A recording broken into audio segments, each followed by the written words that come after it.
అసలు నేను ఆ టైంలో గాంధీనగర్లోనే లేను.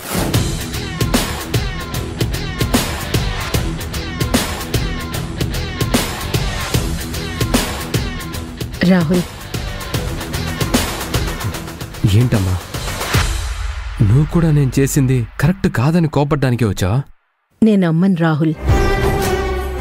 నా కొడుకు అబద్ధం చెప్తున్నాడు, నిజం చెప్తున్నాడా అన్నది తెలుసుకోలేనా? నేను నిన్ను నమ్ముతాను. థ్యాంక్స్ అమ్మా, థ్యాంక్ యూ సో మచ్. కానీ ఆ గౌతమ్ మంచివాడు కాదమ్మా.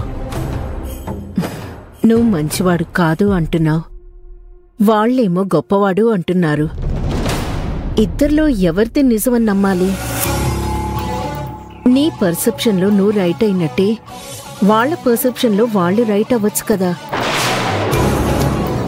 ఆలోచించు రాహుల్. నీ మాట నిజమని నిరూపించాలంటే నీకు ఆధారాలు కావాలి.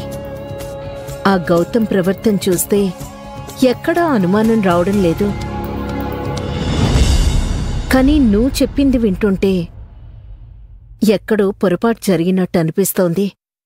అదేంటో తెలుసుకో.